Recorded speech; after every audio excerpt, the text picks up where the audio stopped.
Alright, boys and girls, we are about to start. Oh, Peavy's left the door open, so our neighbors will actually shoot us if we don't close that. So let's get that closed. I did not. That was And let's get this show on the road. Make sure you like and share the stream if you'd like to get a free live wizard reading in today's stream.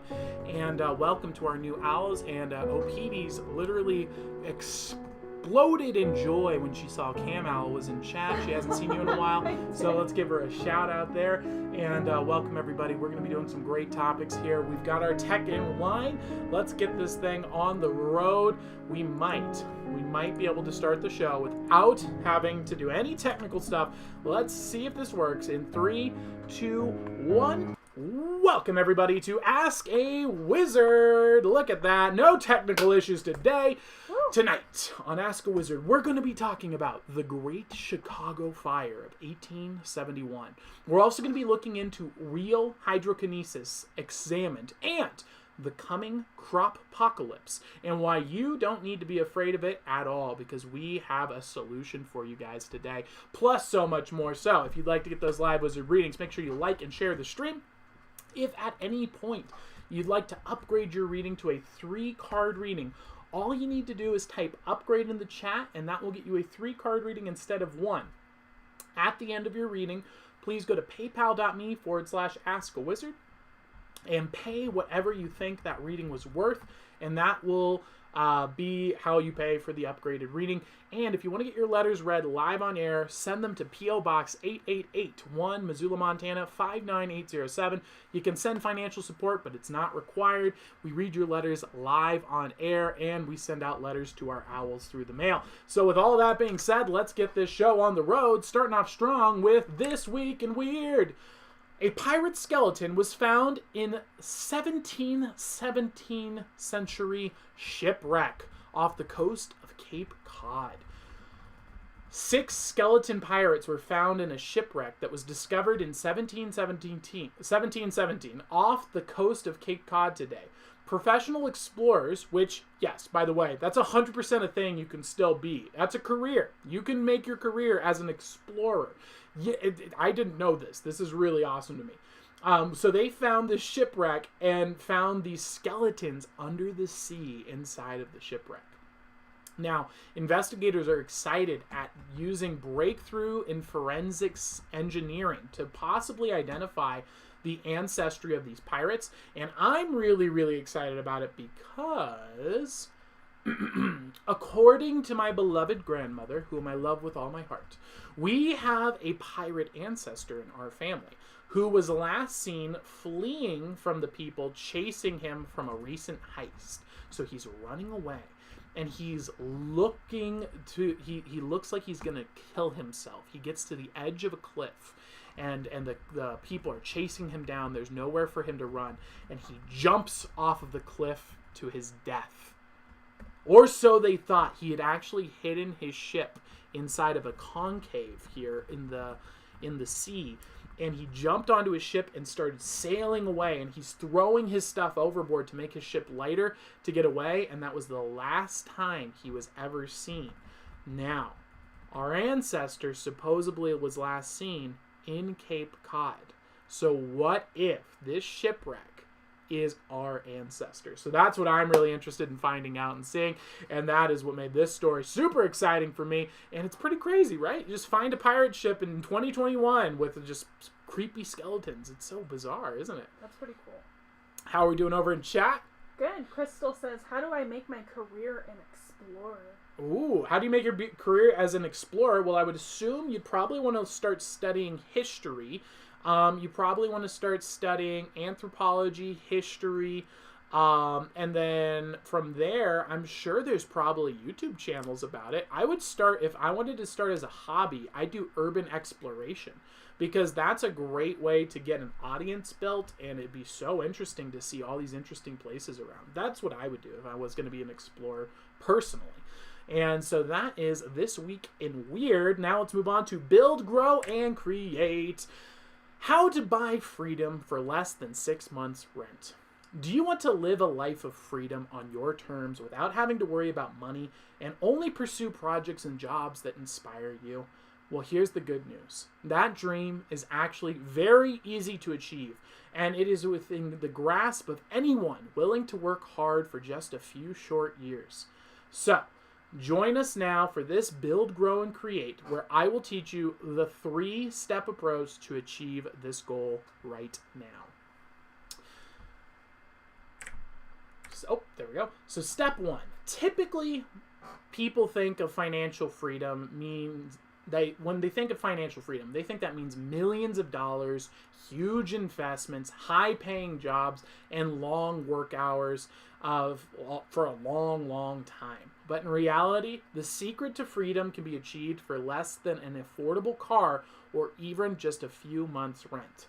And the steps are, step 1, get land. Land is something that I believe is way underpriced right now, in my opinion. You can buy 5 to 10 acres in various places all around the country for under $6,000. And it's great land. You only need about 5 acres to be self-sufficient for a large family, but this can actually be achieved with 2 acres or less if you get creative and you have partnerships with your neighbors. Now, how do you find land? It's super easy. There's an app called Zillow. You can literally set in your price. I recommend using the web application, though, because it gives you way more information. The phone is pretty limited. So you go to Zillow.com. You can literally say, I want land that is 5 acres, and I want it for less than $10,000, and it will find every single piece in the entire country for you. So that is where I would go if I wanted to go and find land. So, once you get land, you need to build a homestead, which is a lot cheaper than you might think. In fact, YouTube has step-by-step tutorials to make a homestead for less than $5,000 in just under a few months.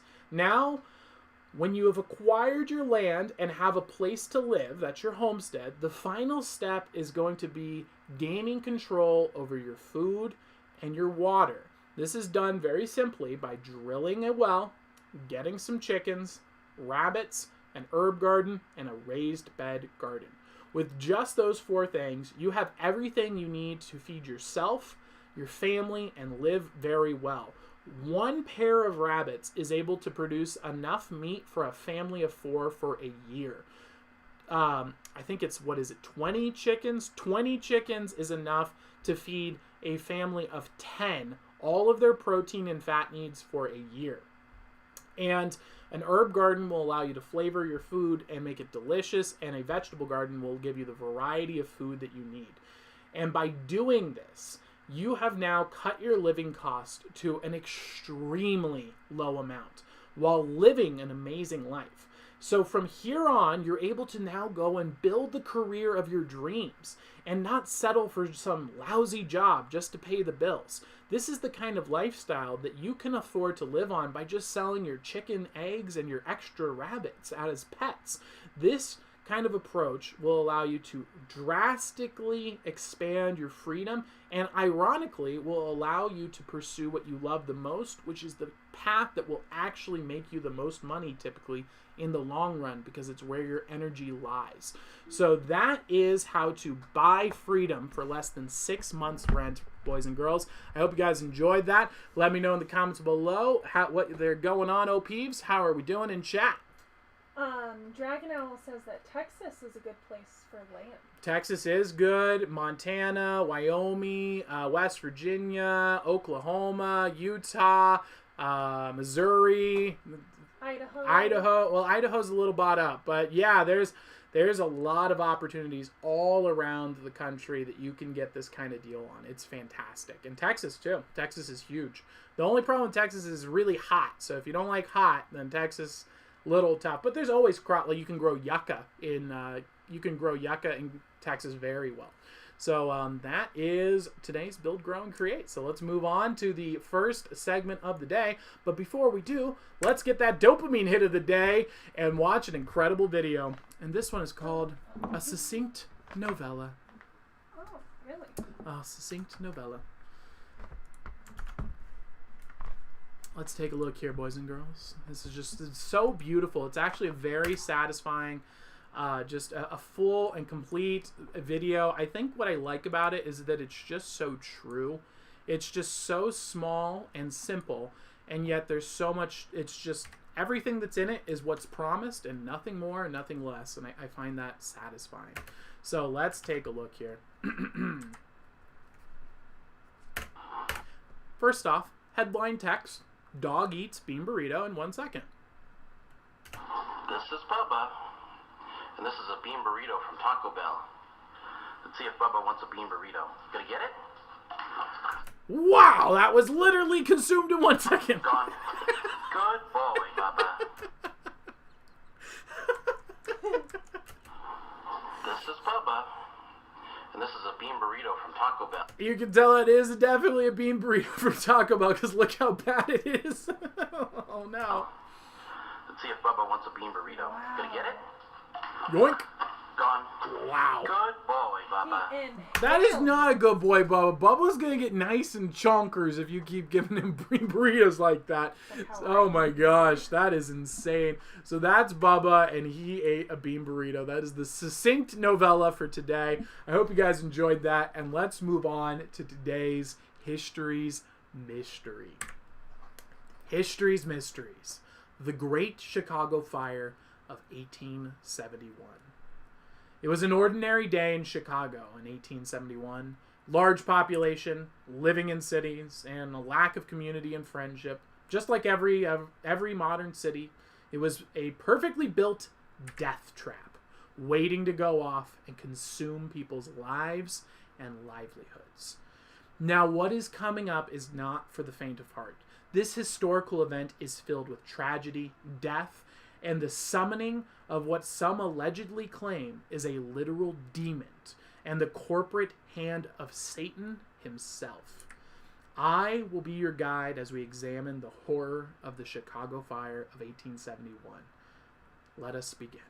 Chicago had transitioned. No longer was it a small town filled with people who grew their own food and knew their neighbors. It had become packed, vertical city with people dependent on the government for food, water, shelter, and safety. As all cities do, they offer you a test, the alluring seduction of convenience and ease, but with it comes dependence on them, and eventually servitude. Unfortunately for Chicago, they were tested, and they failed. They sacrificed their independence and local bartering economies for convenience of government-supported housing and infrastructure. The government built these buildings up into the sky and very close together. People became more and more packed as the population began to skyrocket as more and more Chicago residents gave up their independence with growing their own food, having their own water, and heating their own homes. However, a few of the city dwellers' old friends didn't cave to the sins of convenience and continued on farming, homesteading, and living in their communities, and they saw some significant growth actually in their revenue as the death trap brought in more and more customers because they weren't making their own food, so they'd go to them for their food. However, they were ridiculed by the city dwellers for being stupid, stuck up, and stuck in their ways, and losers. Then, almost as if nature was rebelling against the unnatural abomination of what a city is, nature began a series of unfortunate events. First, a massive drought hit the cities, causing the area to become unusually dry. Then, a massive windstorm came in, and the wind began to blow all through the windy city. And finally, a lone cow sat alone, eating some hay in her barn. No one would have expected that this cow was about to bring forth the destruction of the city of Chicago. As the cow was eating her hay, she kicked her leg up, knocking over a lantern in the barn. The hay began to go up in flames, and heavy winds began to carry the flaming hay outside the barn. Now, due to the drought, this fire began to spread rapidly and quickly, going right out of the countryside, and made a beeline straight for the death trap known as Chicago. When the fire reached Chicago, it was engulfed in flames. Fire shot into the sky as building after building caught fire. Due to the close proximity of the buildings and complete lack of self-sufficiency, there was no stopping it. Firemen arrived shortly after, but there was only so much the firemen could do when something is designed as poorly as a city is. People fled the city and came groveling back to the countryside, begging for help and shelter, while the fire consumed their city and homes in the distance. Despite the fact that these people had rejected, insulted, and ignored these farmers and homesteaders for not moving to the city, when they came back to help the homesteaders, came back for help and begged, the homesteaders welcomed them in with open arms and gave them shelter from the fire. The fire consumed hundreds of people's lives. It destroyed over 100,000 homes and destroyed 17,000 commercial buildings. This was the equivalent of $5 billion in damage from this fire. But from the fiery ashes and loss of life, a darker force had been summoned. One man who fled back to the homesteads and was given shelter was not grateful. In fact, he held great resentment in his heart. How dare these stupid farmers think they are better than me? I'm smarter, richer, and better than them. And from the fiery pits of the Chicago fire hell and the black hole of resentment from a man's heart, a dark and evil man was born. This man would go on to create what is known by some to be the evilest corporation that has ever existed. This vile corporation went on to pollute the earth with toxic material, create horrifying poisonous gases, and still to this day is doing terrible things. But more on that in our upcoming segment, what they don't want you to know. All right, so that is today's Histories, Mysteries, and we'll be catching up with that in just a bit. But first, how are we doing in chat? What are we thinking? You guys got comments in here? Talking about weather. Talking about the weather, huh? Apparently it's been negative 10 degrees where Dragon Owl is, but Wow. no snow. Interesting. How sad. Are you in Wyoming by chance? Colorado. Oh, all right. And it rained in California today. Wow, okay. Acid rain. No. Yeah, right. Poison from the sky. And yeah, Glock Crab is doing better. Good to hear. Great. He's not dead. That's good to No, hear. he's Glock Crab not. Owl did not die of food poisoning. Oh, That's that is so fantastic. good. Well, talking about food poisoning, you're going to like today's What They Don't Want You to Know then, because it's interesting. Oh boy. Maybe all food is food poisoning. You know what I heard? What?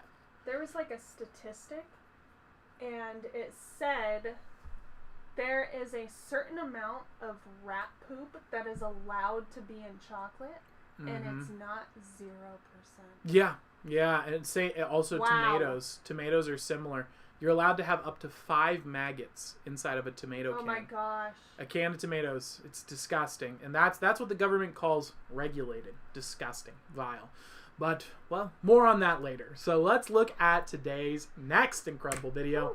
We all have bad days. That is this theme of this particular video. Let me tell you guys, this is you've had bad days, and this guy also is having a bad day. Let's take a look. We caught him on security camera, just trying his best, and you know what? Sometimes things just don't work out. So let's take a look at what's going on over here. This was sent in by O'Peevy's, by the way. Let's see what we got. Lando asked, was it $5 billion of damage back then or now? Modern day money. It'd be the Modern equivalent day. of $5 billion today.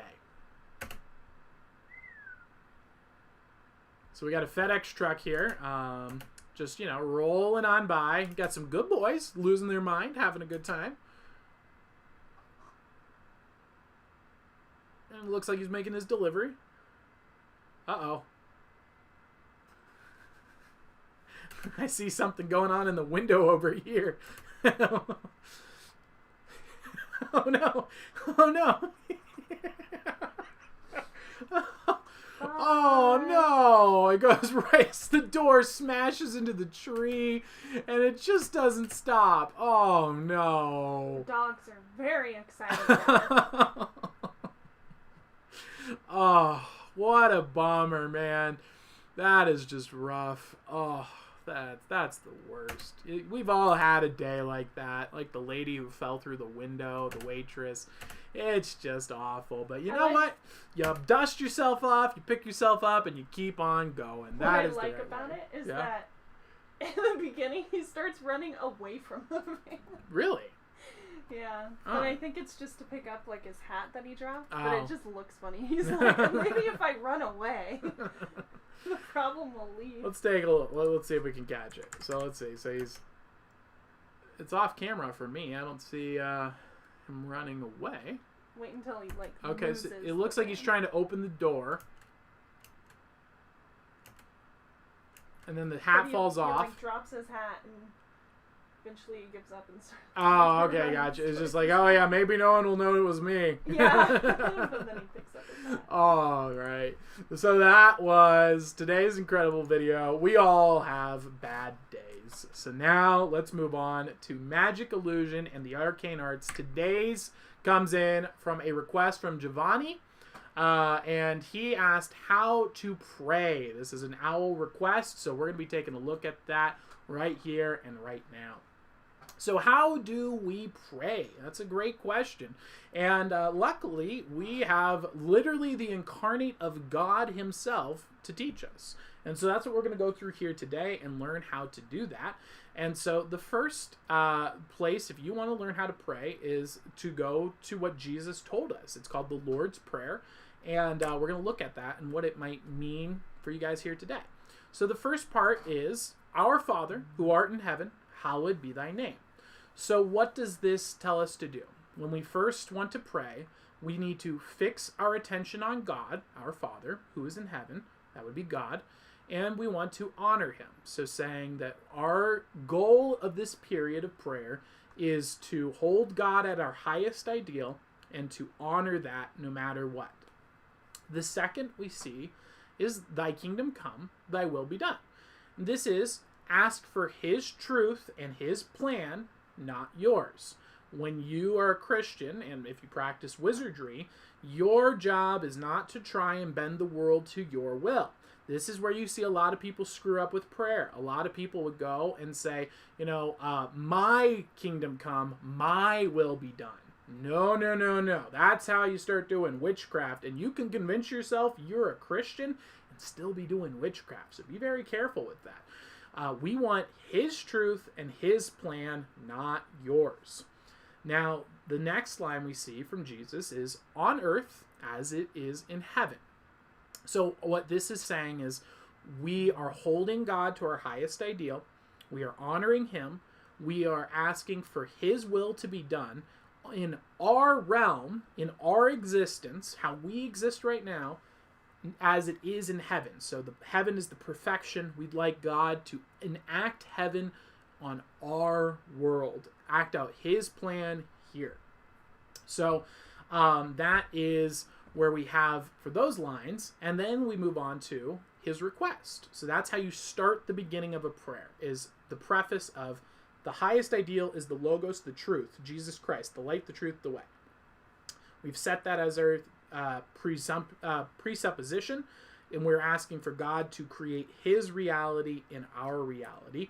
Then we make our humble request, and that is, give us this day our daily bread, and forgive us our trespasses. So at this point, once you've established that, ask God humbly for your needs, and apologize for the mistakes that you've made to not act as a representative of his kingdom. So that's Jesus's next steps here. So we're going up and now making our request. And now keep in mind, this is another thing. A lot of Christians get this wrong. They think that they're supposed to say these exact words like it's a magic spell. It's not. And that's what I want to explain here for you, is this is not a magic spell that you repeat word for word. This is about you taking the principles of Jesus Christ and applying them to yourself. So give us this day your daily bread, ask for your needs, and apologize for your mistakes. Now, as we forgive those who trespass against us, that's where he comes in the next line. This is saying, justify his forgiveness and gift by promising to reflect that love yourself. So what this is saying is, God, I need this, and I apologize for the mistakes that I have made. Now, I would like you to please bestow upon me my needs, and in exchange, I shall try my best to give what other people need as you are giving to me. I'm going to try my best to reflect what you want for me in the world. So that's that step right here. And then he goes into, and lead us not into temptation, but deliver us from evil. So this is ask for help to live more like him and to defeat evil, to allow the truth to happen. And then finally, we see, for thine is the kingdom and the power and the glory forever and ever. Amen. And so this is just succinctly wrapping up right where we started, bringing it back to the end and saying, God, I'll honor God and his kingdom and allow me to try my best to live a life that is true in your image and reflect that in this world. And so that is how you pray. So that is it in a nutshell, Giovanni. I hope that helps you out. I hope that gives you some insights. And that is today's Magic, Illusion, and the Arcane Arts. Now we're going to move right on into the live wizard readings. Let's go. Let's go. Whoa. I hope that helped you out, Giovanni. Let me know in the chat if you enjoyed that. And where the heck are my cards? There they are. All right. Let's see who's up next, or who's up first, OPUs. We got Prince Owl up first. Awesome. Prince Owl, Royal Prince Owl in chat. Is there anything in particular that you'd like a reading about, Prince Owl? Let me know in the comments below, and we'll get your reading started shortly. By the way, in just a bit, we're going to be looking into an incredible video of alien ice eggs in Utah that were found. We're also going to be doing what they don't want you to know. The Coming Cropocalypse and how to be fine. All right, let's see. Giovanni says, thank you. No problem at all. And he says, yes, glad to hear that was helpful for you. I know what it is. I'm not sure what's going on in chat. How are we doing? We're talking about emojis. Okay. We're discovering new ones. Oh, all right. So. Very cool. So is Prince Owl here? Has he let us know what he wants reading about? Prince Owl has not let us know yet. Has he confirmed that he's here? Not yet. Okay, so let's wait for. We'll give him a few minutes here, or not minutes, few seconds, and then we will move on to the next person. Who's after Prince Owl? We have Dragon Owl. Dragon Owl, same thing for you. Definitely here. Let us know that you're here in the chat and what you'd like a reading about, and we'll get you started right after Prince Owl. And if he doesn't show up, then we will go ahead. Aiden's here. There he General is. Reading. All right, general reading. Sweet. I was going to guess that, but yesterday I was wrong. Oh, that's true. That's true. All right, so what we got here popping up. Let's get this set up here. So what we got here is the Knight of Cups. Okay, so the Knight of Cups is about taking action on emotions. Again, this is a rare card, but we've been seeing it pop up a lot lately. I wonder if it has to do with Valentine's Day. The King of Cups is about taking action on your emotions. So typically speaking, taking action on your emotions is not the right thing to do. Trust your instincts, trust your heart is usually really bad advice. You should listen to your heart, consider your emotions, but that should be in the context of your logos and your spiritual principles and what's happening in the material realm. But in this very rare instance, this is one of those times where you should trust your instincts and take action. The times that this is useful is when the consequences or the stakes are very low, or when you have nothing to lose. And so that is what we see popping up here for you right now, Prince Owl, is a call to action to take action on those emotions. This could be something as simple as what comes to my mind is when we're performing magic. Back when we were allowed to perform on stages, there would be the fear of going on stage and bombing. And that is a real strong fear. However, if you think about it, there really is no consequence. If you go out and you bomb, then you bombed, and then the people will forget about you because you didn't do that good. And then someone else will come and move on with the subject. But if you do great, then you're going to be remembered. So it's like a just go out and do it kind of thing. And so that would be an example of when you should just trust your instincts and get out there and go and do it. So that is the Knight of Cups there, and I hope that helped you out, Prince Al. And let's move on to the one, the only Dragon Owl. Boop, boop, boop, boop. And Dragon Owl would like a reading into his far future, if you could. All right, far future. Let's go. So again, I don't predict the future. I'm not a psychic. I'm a wizard. So what I can do is give you some philosophical advice that will help you out in the long run. So that's what we'll shoot for here, Dragon Owl.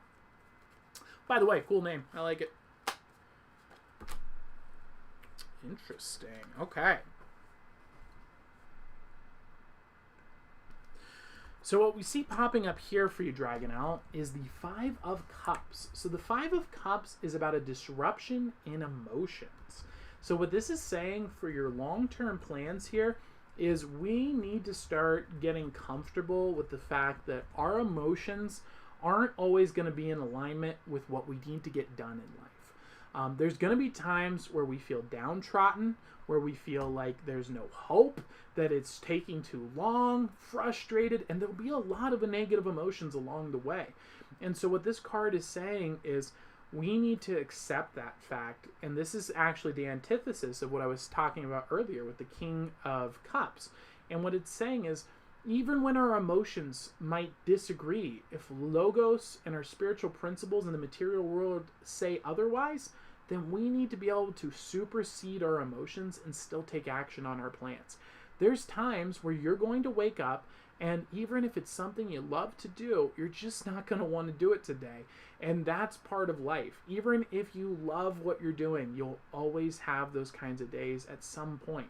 So this card here is saying, for your plans, learn how to consider your emotions, listen to your emotions, but do not be ruled and dominated by your emotions. Be in the master of your emotions. Don't let your emotions be the master of you, Dragon Owl. And that is what we got popping up here for you today. I hope that helps you out and gives you some insights. And we're going to move on to the next reading. Who's up next? We have Auntie Plum.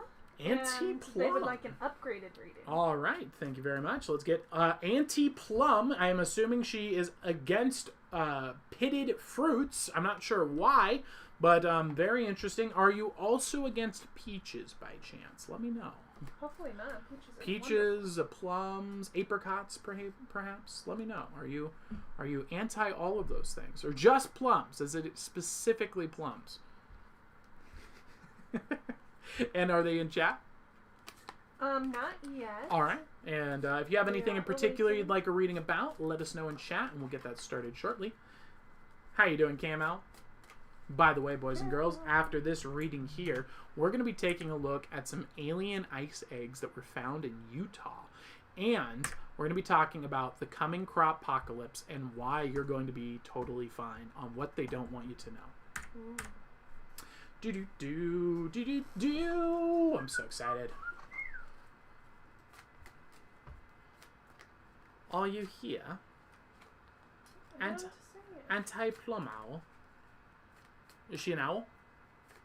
No. Oh, she's not. Well, then, is there someone else after Plum Owl? So maybe we can pull them in case she didn't show. We have Addie Moore. Addie Moore? Addie Moore. Addie Moore, if you're here, let us know in the comments below. If Auntie Plum is not here, then we will move on to your reading.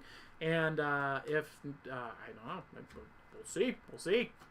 Addie Moore and Auntie Plum. Let's go. How much time do you want to go? How are you doing over there, Peeves? How's I'm doing fantastic. How's chat? We got any good Chat's stories? Doing great. Oh, great. Glockrab and Lando always love doing the JoJo references. Oh, nice. Auntie Plum has arrived. Welcome, Auntie Plum. Auntie All right, Plum. let's get your reading going. Is there anything in particular you'd like a reading about? Let me know.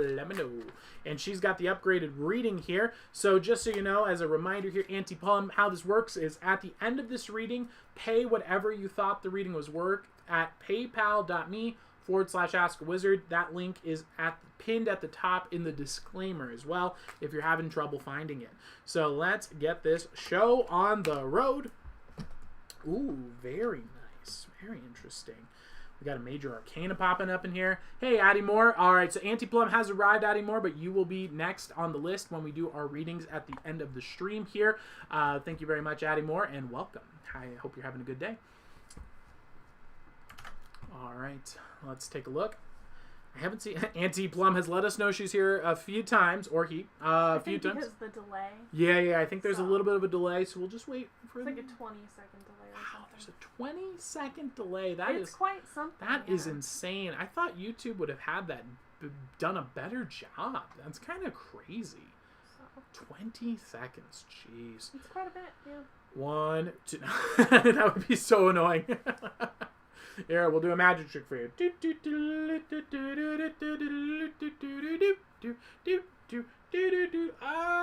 I've broken my finger. No, I'm just kidding. Wow. All right. Great job. All right. Auntie Plum. All right, I haven't seen anything in particular come through, so if you do choose to, let us know in the chat, and we'll get that started. However, I'm going to start doing a general reading. However, if you feel like you want a specific direction, just let me know. All right. Looking into the past here, we've got the Temperance card. Very interesting. So starting off with the Major Arcana. So what the Temperance represents is saying that in the past, we went through a period where we had to learn how to connect with our emotional energies and use them to our advantage. So what Temperance is saying is that you are the kind of person, Auntie Plum, who has a lot of energy, a lot of emotions, and it's very easy for them to overwhelm us sometimes. And so what the Temperance card tells us about is saying that you are in a state right now where, or were, I should say, in the past here, where you mastered that emotional energy and learned how to turn it into an advantage by taking it and redirecting that energy towards your goals, which is very, very good, very impressive. Not many people are able to do that. And so the fact that you already have succeeded at that is a huge step. And we see that that actually led into the next steps, which is where you're at right now. And that is the King of Wands. So the King of Wands is about knowledge of your principles. So it's telling us that by mastering those emotions, you have actually gained a lot of wisdom and spiritual wisdom. So this is telling me that you've probably got a lot of spiritual knowledge under your belt. You probably have had some spiritual experiences, and gaining this knowledge here is huge. And what it's telling us now is saying the next steps where we're at currently is to keep growing in that direction. Keep gaining knowledge, keep growing spiritually. And some great books to do that would be The Trial and Death of Socrates. I actually just recommended that to another owl yesterday, and he started reading it and said it was fantastic. He really enjoyed it. Another great one is Mere Christianity by C.S. Lewis. And if you're really into spirituality, start checking out the Summa Theologica by Thomas Aquinas. That's going to really blow your mind. And so that's where I find you at right now, Auntie Plum. Let me know if that's accurate before we move on to the next steps card. I want to make sure that we're on point here, and if it's not, that's perfectly fine. Just let me know and we will adjust accordingly. Again, I'm not a psychic, I'm a wizard, so what I'm trying to do is figure out where are you in your hero's journey. What are you currently experiencing? And I'm doing that through magic and illusion to figure out where you're at, and then I'm trying to find the right piece of advice to give you to move forward on that hero's journey. So let's find out. That is accurate. Glad to hear that this is sounding on point. Great. So let's move on to the next steps. And what we see here is, it's a tough one, but it's a great one too. So what we see is the Ten of Wands. So the Ten of Wands is about the completion of a spiritual chapter in our life. So it's saying our next steps here. As you can see, this guy has been working really hard. He's struggling, but you know what? He kept his spiritual principles together, and he's reaching the finish line. He's almost there. This is the completion of that spiritual chapter. So it's saying that in the near future, be on the lookout for completing this spiritual transformation and reaping the rewards of your development and beginning a new adventure in your life. This is not an easy adventure to go on. This is something that takes huge amounts of skill and practice and hard work and discipline and a lot of ups and a lot of downs. And so the fact that you're near the finish line is so great to see. And keep on pushing forward. You're almost there, Anti-Plum. And that is the 10 of Wands. Thank you so much for letting me get a reading. Thank you for getting that upgraded reading and supporting the show. Thank you so much. You can support at paypal.me/askawizard. And with that, let's move on to the next incredible video. All right. Moving on to the next incredible video. Alien ice eggs in Utah found. This is a weird video. This is odd. Let's get this guy up here. Now, just to let you guys know, I do believe there's some peasant language in here, so be prepared. There is some peasant language, unfortunately. Language of the week. So you have glanced upon Father Speedway in the world. All right, let's take a look at the video. Is the owl down? He is down. All right, cool. Okay, we just found this out here in the middle of the lake. What the fuck is it? So foggy. Boo! Peasant language. So there's this weird crop circle-like thing just sitting out in the ice of Utah. All right, I'll touch it. Okay, touch it. Oh, did you see it? Slimy? He says it's filled with slime. Stick or something. And it looks like these bizarre egg pod like things have been laid into it. What the fuck is it? Peasant language. Touch it. Yes, touch it.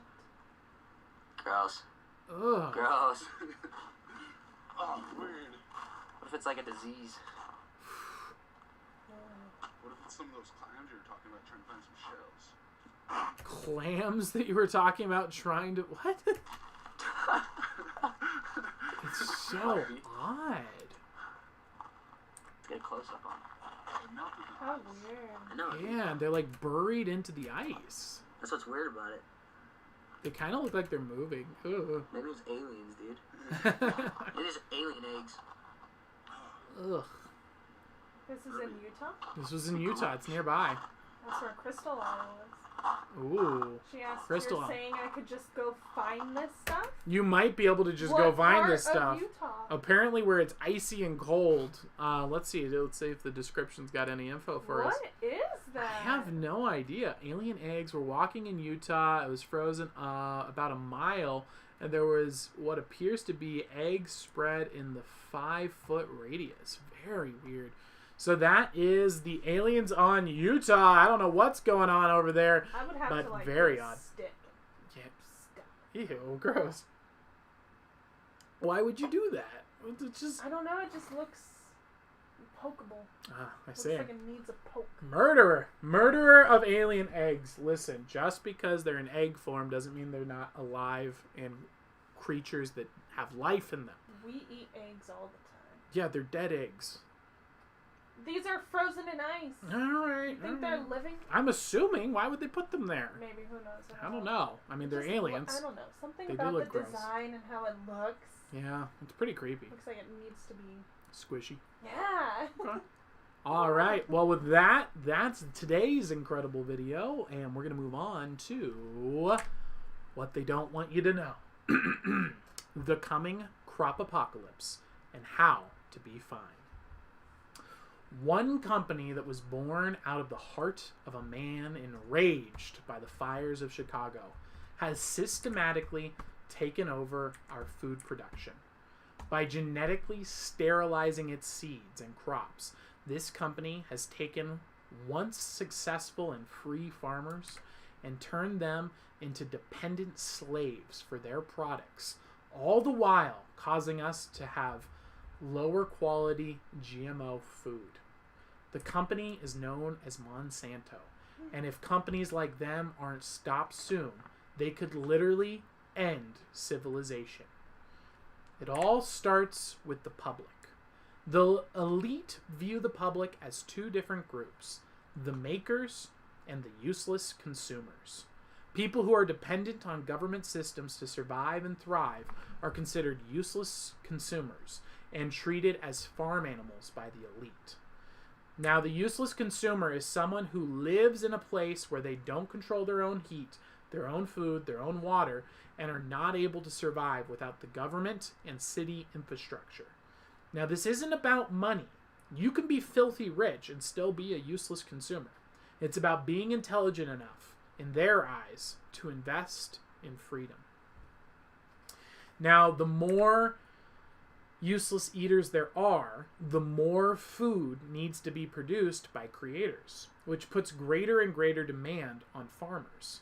In fact, this demand is so great that traditional farmers can't possibly keep up with the demand on their own. And when this is combined with forced government regulation of prices and production, these farmers are stuck.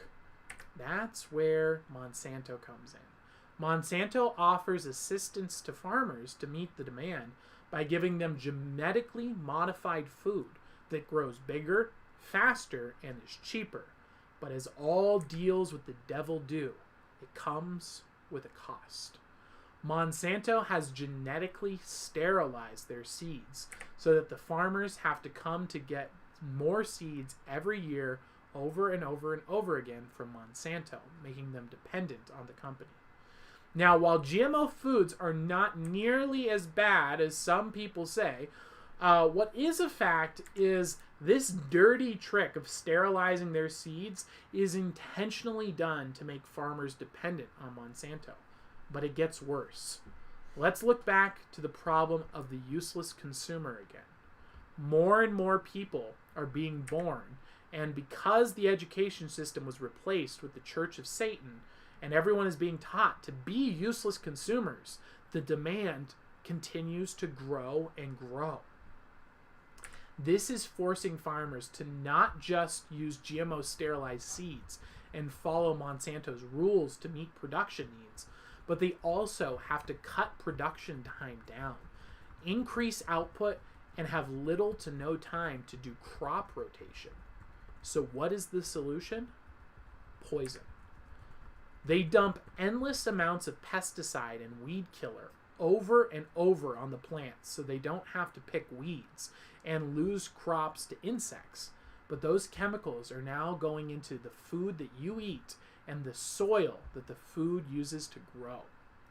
Now combine this problem with the fact that farmers have to use their land to nearly full capacity, and the dilemma gets even more dire. Crops are rotated onto other crop zones instead of fresh dirt, and so the soil is never given a chance to be composted and made healthy again. This process slowly but surely drains out more and more nutrients from the dirt, which means less and less nutrition going into the food that's on the surface, looks the same, but is lacking less and less nutrients.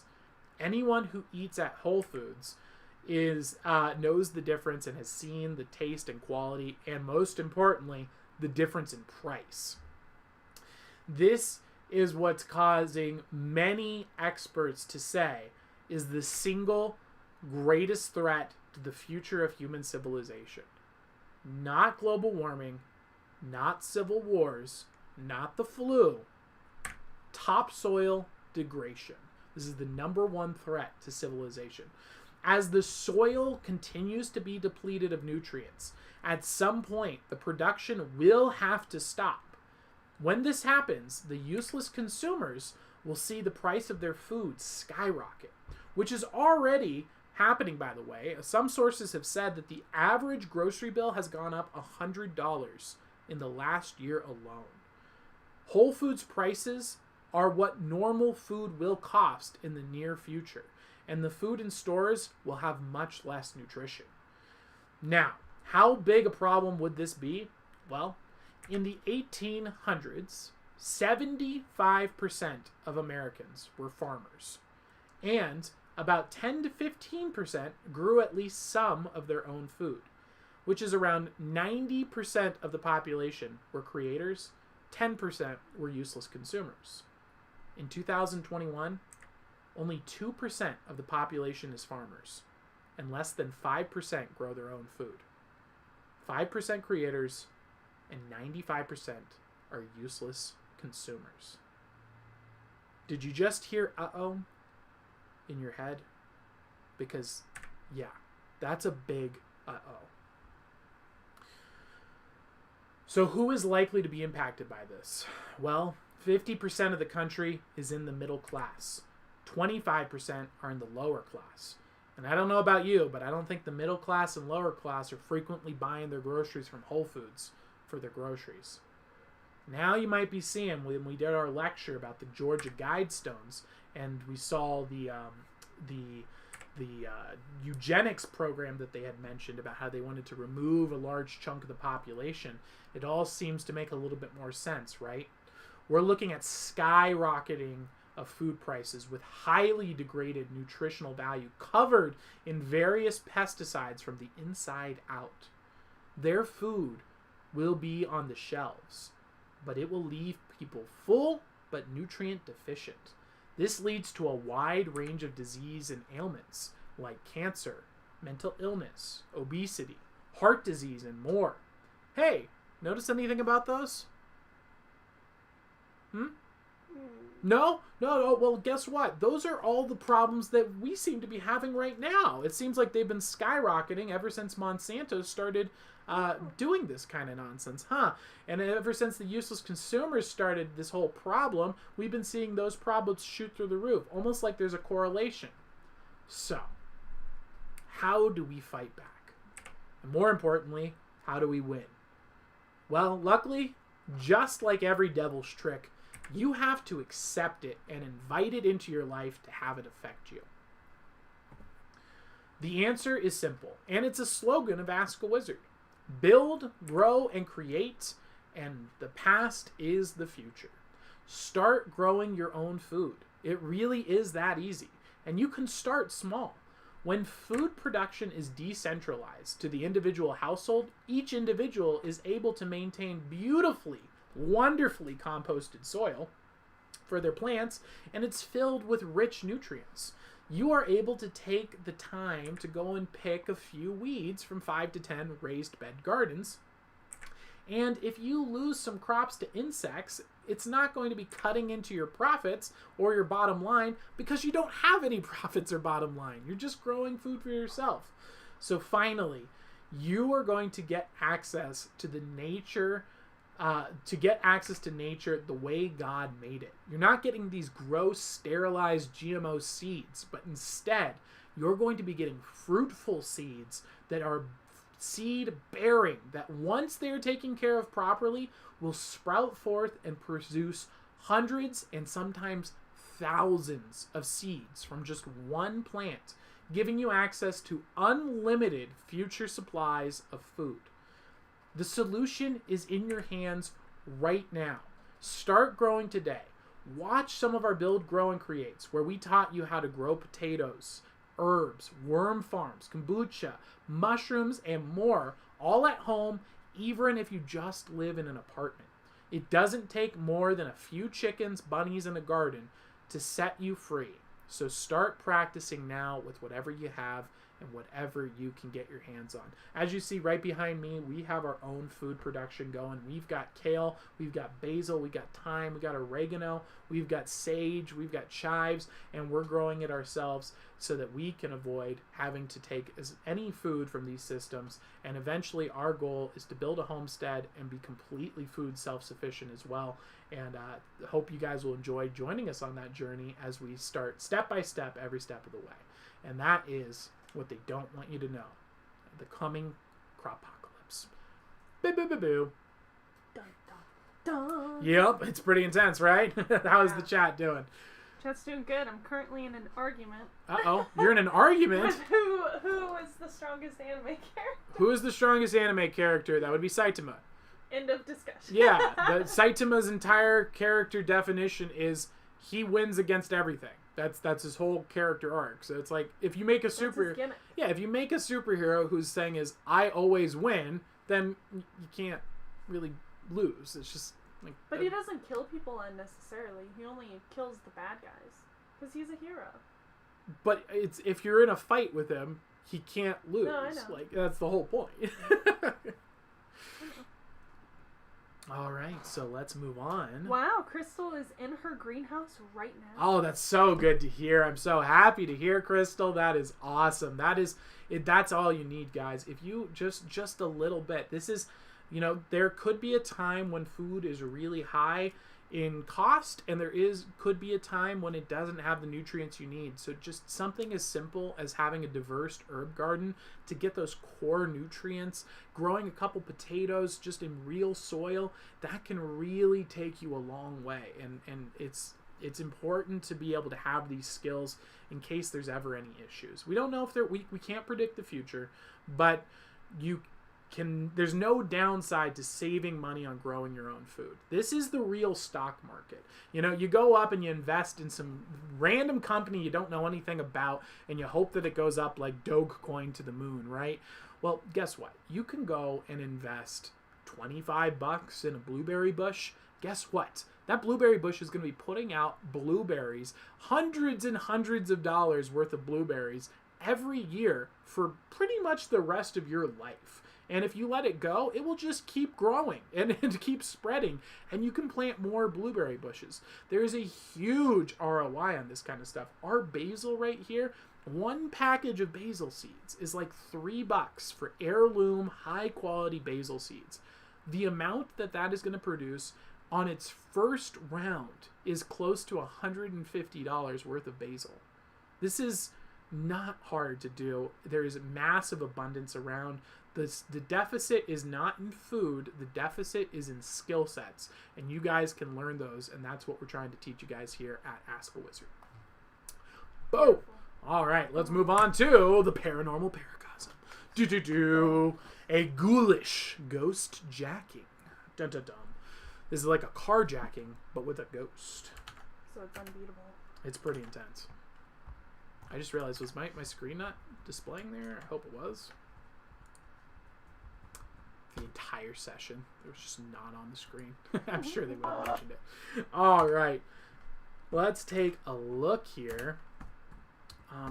Of course. It's gone and deleted my screen once again. Why? There we are. Here we go. I'll just moving to Pandora from, huh? All right, so let's go ahead and take a look at this. So this is ghost jacking. It's a carjacking with a ghost.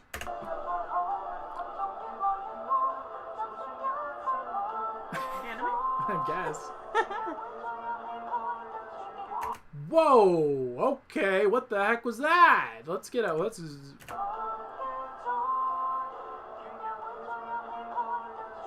Whoa! He's swerving too. Oh, jeez, you can see it flashing. What in the world was that?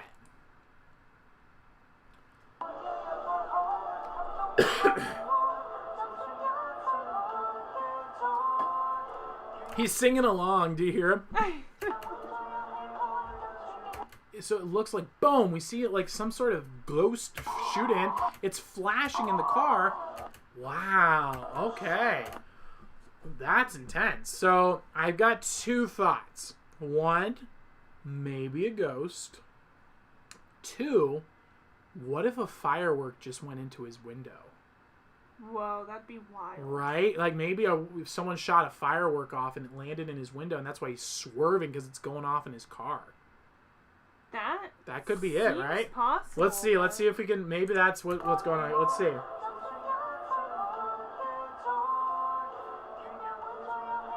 So we're okay. Well, it's kind of ghosty though. Let's see if I can land it right on.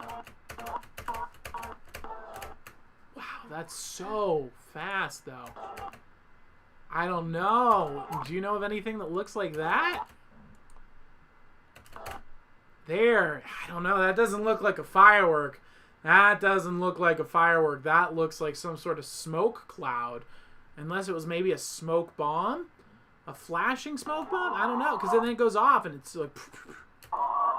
Yeah. I don't know. That's intense. All right, so that is today's Paranormal Paracosm. We'll have another one later on in the show.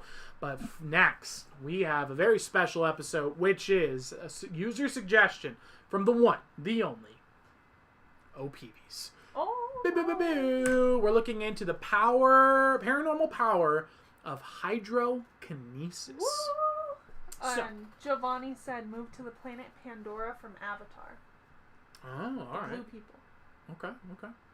Nice. I've never seen Avatar, so I don't know. It's a good movie. Okay. Nice. Lando says, or he just infinitely kills Saitama. What? Are you guys still talking about this? Okay. So anyway, the Hydrokinesis, paranormal powers. So this is from OPBs. I'm assuming she wanted this because she's obsessed with Avatar: The Last Airbender. Yes. Which is an Avatar that I have seen. So we're going to be checking out some people who claim on the internet to have real hydrokinesis of powers. All right, let's see it. All right. So this is the first one, and this guy is selling it as a tutorial. Now, don't be alarmed, but he's kind of weird. Here we go. He films the entire video with this thing on. Just go with it. Hey. Yes, he does creepily look at it and go, hey, to open his video. Welcome to another telekinesis video. Gosh, that is such a creepy voice, man. Like, that is, ugh, it gives me chills. That's like if you heard a guy talking to a girl in a bar like this, you walk up and be like, hey, how's it going, sis? I haven't seen you in a while. Everything good? And just to give her that out, because you never know when she's going to be like, oh, hey, how's it going? And then walk off, because that is the voice of a very creepy person. Now, he might be a not creepy person. I'll give you that. But that voice right there triggers some red flags for me. Listen to that. Why is he wearing a Today, we're talking about hydrokinesis.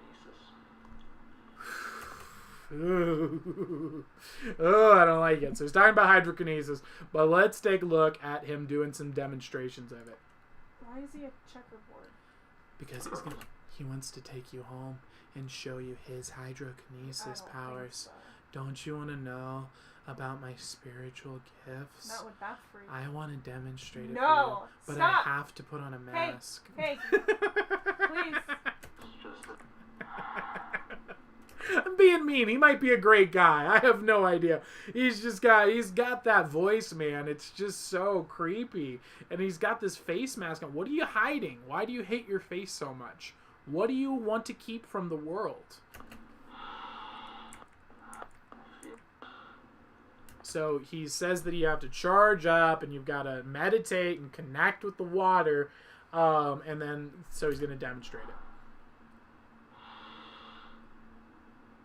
Now, I'll not spoil, but I'm pretty sure I can recreate this with magic and illusion, and I might try it because it's a really cool effect. And so I might actually steal this technique, and by steal, I'm obviously not going to steal it, but recreate it with magic and illusion, if that's what he's doing. But he does claim it's real hydrokinesis, so let's take a look.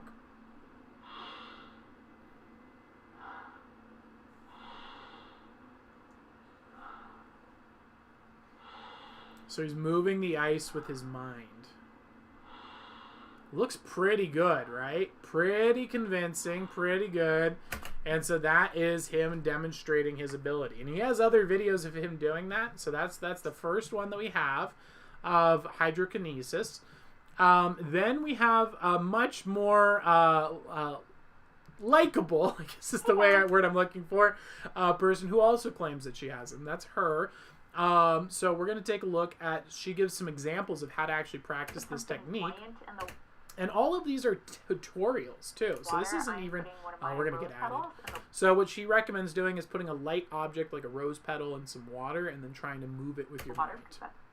We at 4Ocean understand that wearing a face mask has become No, it hasn't. part of everyday life. That's not for true. everyone. It's not becoming an everyday part of life. I don't, and the majority of the people I run into don't. You are liars. Get out of here with your bad products. All right, bad ad, bad concept. Let's check out this video. And wait for that to still, so wait for it to stop kind of moving around the bowl.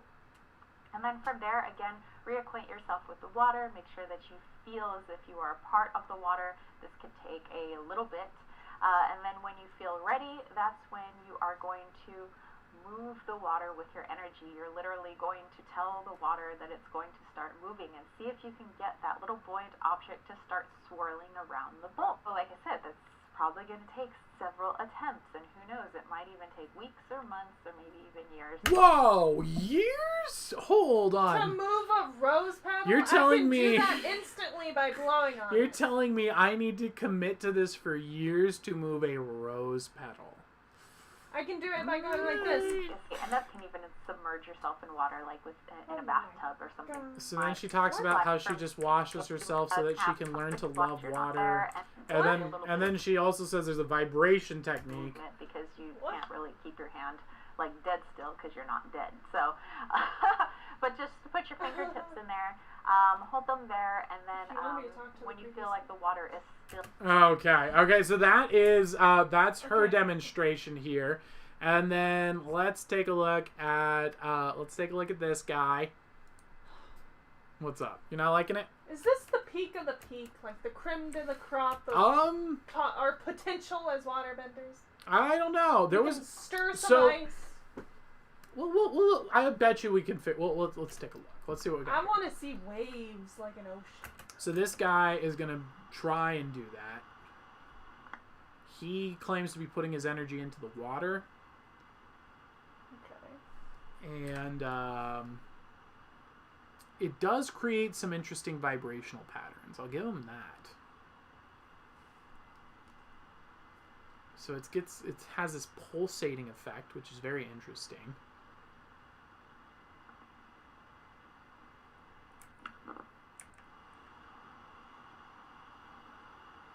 And you kind of see it rippling throughout the entire puddle, which is pretty cool.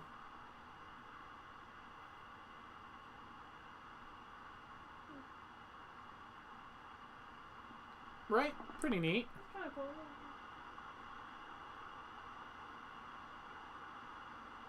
And you can see it continue to ripple even though his hand isn't connected to it, which is neat.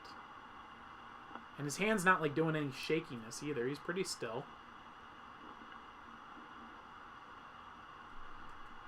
So pretty cool. So that's the last hydrokinesis demonstration we saw. Now I did find some people who were making bigger waves and stuff, but unfortunately what was going on there is you got this guy who's like, I'm gonna move the water, right? And then the wind just starts blowing, and then he's like, oh, I'm moving. The wind was me, that kind of stuff. So it doesn't seem that believable. But I know that you can practice it with a water balloon, and you can actually use the same technique as the energy ball, and you can cause the water to start spinning inside of a water balloon, kind of like what Naruto does with the water balloon training. And also, there is one way to 100% do it, and I'm going to show you that right here. This is a way to actually bend water without touching it. TurboTax live tax expert. Why do you need a tax expert? Now, I use a water balloon to do this, but he just uses a cup. So he pokes a hole in the cup. He rubs another cup on his hair to generate static electricity.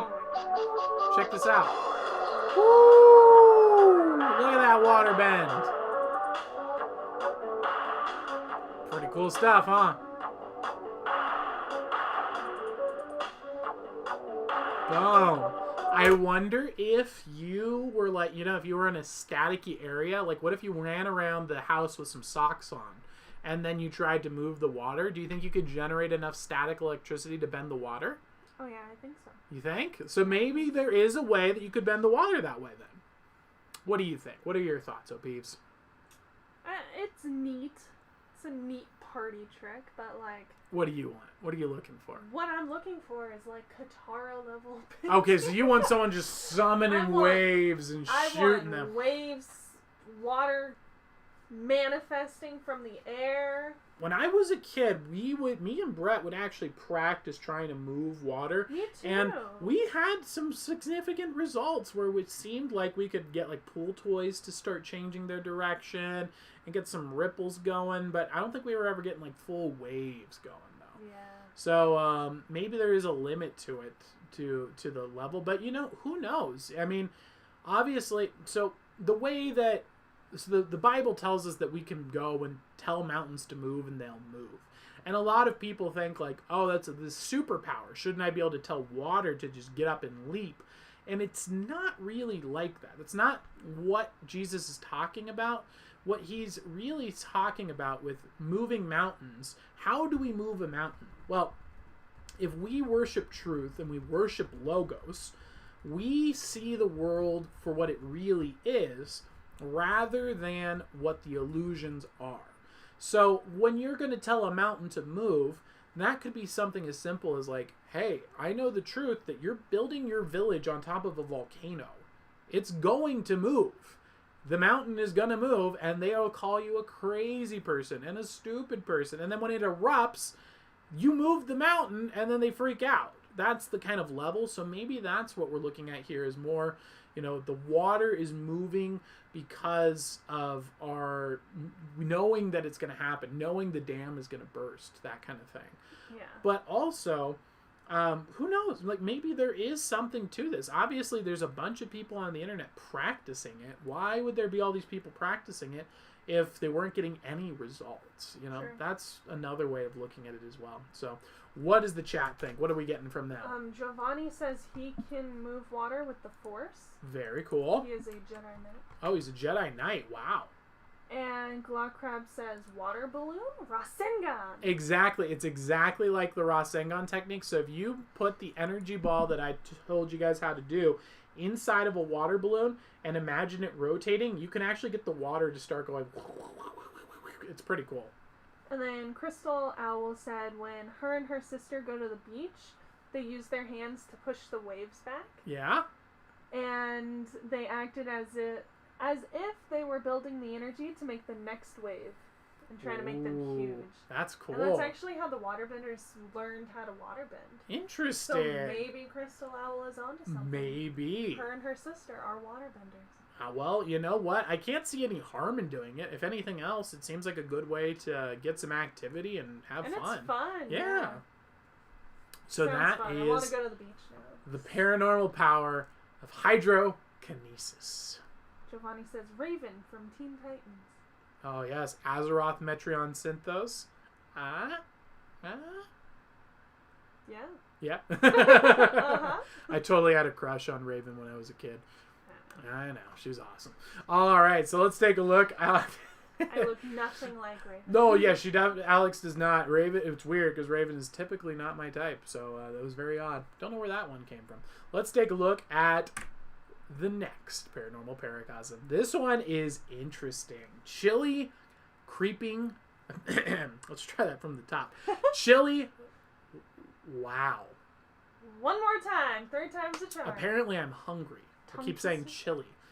Chilling, creepy critter captured. There we go. All right. So this is a guy who's having some weird stuff going on in his backyard. And there's been something digging up his crops and plants, and he is now planning to drown it out so that he can get rid of this creature once and for all that's attacking his crops and just being a overall pest. Let's see here.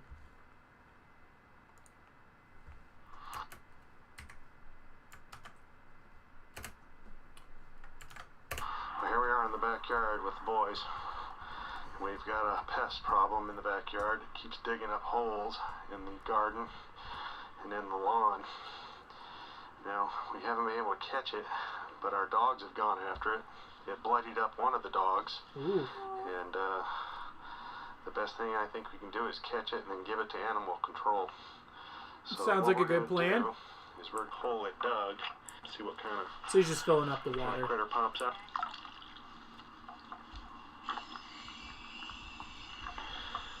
So he's just filling up the hole right now with water. This is the standard practice you do with golfers and badgers and things like that. Wolverines to get them out of their holes. Okay, it's already starting to fill up. Okay, just wait for it. Hey, he's got my lantern. That lantern is a famous lantern. You know why that lantern is famous? That lantern is famous because OPBs was with me in the store in Costco. And I saw that lantern and I thought, you know what? That is a fantastic lantern, and it has many a feature. It's got 3 brightness modes. You got really bright, you got medium bright, and you got low bright. It also has a built-in phone charger, so if you're ever in need of charging your phone, you plug it right on in, and it was a reasonable price. The battery life on this lantern is like 5 years before you have to change the batteries.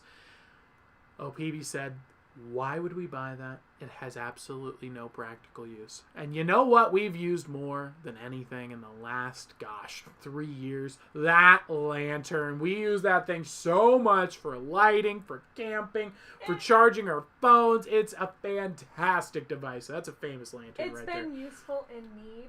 Oh, but it yeah. takes like 12D batteries. Yeah. So that's why it lasts 3 for years. 5 years. It's fantastic. It's a fantastic product. Give it some time here. It's good to have a good one. Sooner or later. It is good. It's gonna have to come up. You got your net ready, right? Yeah. Okay. I'll be right back. Alright, let's scan the lawn. Tell me if you see anything, boy, okay? Okay. Alright. Okay, I'm scanning the garden area. There's a couple of pits over there that it's dug up. Okay, nothing. Whoa, what's that? Uh-oh. Something's here. Oh, no. I screwed up the colors on my screen. Oh, no. What is it? Hopefully my lantern didn't script the video. So let's go back here, guys. Sorry. Let's see what we've got going on. So we've got something that came out of the hole. Let's take a look at what it is. Okay, nothing.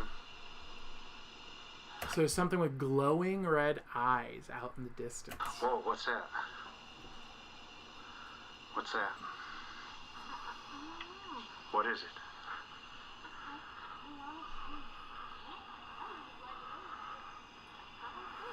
I don't know what that is.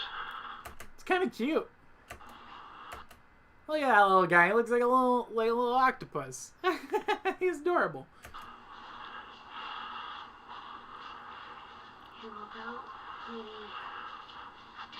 Whoa! Whoa! All right, that was weird. Made a weird noise. Jumped on into the hole. Going down in the hole here. Okay. Mike, you take the camera. Get your camera. I'm gonna grab it by the tail. I can see it in there. Dad, don't do it. It can't be that bad. It's just a critter. It might bite you. Do it, Dad. I can see it. It looks like its tail. I'm gonna get it. I'm gonna go for it. Do it. I got its tail. I got its tail. Oh, his hand has been destroyed. He put the net over the hole. Turn the camera off. Turn it off. Boom, and that is the end of the video. Isn't that creepy? Wow. It bit his hand. So what do you think? What do you think we're looking at here, Peeves? Maybe he shouldn't have done it. Maybe you shouldn't have done. I think the kid knew what he was talking about. Yeah. You know what I would have done? Stuck Remy right on into that hole and just... Let him have I don't care what creature it is. Remy the shotgun is going to take care of it. I'm not concerned. Maybe he should have tried to lure it out with some snackos. Or shotgun. Stick a dynamite, maybe? Blow up the hole? That might be good. Insane, maybe? So that is today's Paranormal Paracosm. How we doing in chat? Fantastic. And in case you missed it, here's our fantastic device. Claw Crab said that was me. You? What? It is called an In Brighton. The brand is called In Brighton. I highly recommend it. Also very good for killing people with. It's a very nice, heavy object. You can whack someone real good with this thing. And very then nice. Dragon Owl said, "Did you know that prairie dogs carry the Black Death? Or at least the ones here do. Where are you, Dragon Owl? Jeez. Where should we Dragon Owl, are you in California? Because that's the only place I know that has the plague right now. Where should we avoid prairie dogs? Jeez, that's crazy. Black Death. He shouldn't have grabbed it by the tail. That's what I agree. He shouldn't have grabbed by shirt. That makes sense. Makes sense. Yeah, that was Glock crab in the hole. Oh, clock crab. No, he shot his hand with his Glock. Oh, I get it. He shot it with his. I get it now. Lando has the lantern. Lando has a lantern too. Nice. And also, Colorado Quality. added to the list of places not to go. Okay, well, I mean, we're Apparently definitely it's not. negative 10 degrees with no snow. Makes sense. And Black Death prairie dogs. So. True, making sense. Sorry, Colorado. Well, with that, let's move on to practical philosophy. It is the height of good taste to... Oh, I made a typo in there. My apologies. To enjoy things at their most perfect. Baltasar Graciane. Hey, the pocket guy. Pocket Oracle. Pocket Oracle. So, what does this mean? Well, learning to cultivate a knowledge of when you have gained enough from a particular topic is a key principle. There is a peak advantage you can get from one specific type of information, and after that, you will have diminishing returns. So learn to recognize when you are getting diminishing returns from a specific skill set and move on to a new skill. That will complement your existing skill sets. So what does this mean? Basically, what he's trying to say here is that if you try to specialize in one thing, there's a famous quote called "Specialization is for insects," and so it's saying if you just put all your effort into one thing, you're going to reach a point where you have gained enough knowledge that you're going to be in the top 5% of the world in that skill set, and everything after that is kind of meaningless details unless you are really, really passionate about that thing. So the advantage here is to say, learn enough to get into the point where you're very competent and good, and then master 6 or 7 other skills that complement each other. And that's far more valuable than just being the best at one thing. And so that's kind of the idea here. And this applies for art. This applies for the entertainment. This applies for your career and all sorts of things. So that's the principle that's at play here. It is the height of good taste to enjoy things that they're most perfect. And that is today's practical philosophy. Let's move on to the last round of live wizard readings. Who's up first? We have Addie. Addie. Moore. Addie Moore, if you are here, can you make a noise for me in chat and let me know you like a reading about? And then Dragon Owl says, Colorado is a really weird place. The weather is never consistent. The animals are weird. And they apparently have a road to hell. What? Right? History is mystery. I know there's a road to hell in Russia. Ooh, we should do that for Monday's. Monday's History Mystery would be the Russian pit to hell. Oh yeah, that would be that's good a one. good one. That's Ooh. a good topic. That's bizarre. But apparently Colorado is like the Australia of America. Apparently, I wouldn't live in Colorado just because of the avoided. desert. That's Yeah, just because I really don't like the desert and I don't like the heat. That's why I like Montana here. Indeed. Yeah. It's pretty chilly. I'm here. I can have a general reading. Absolutely. Let's go, Addie. And Addie, if you'd like to become owlified, let us know. All you do is pick a owl name and then follow a nickname followed by the word owl, and that's how you get your owl name. And that's it. Could you turn off the furnace of fire for us? It's kind of incredibly hot. All right, let's get this reading. Oh, it's cold out here. All right, Addie. Ghost story or just people? Who knows? Who knows? Thank you very much. All right.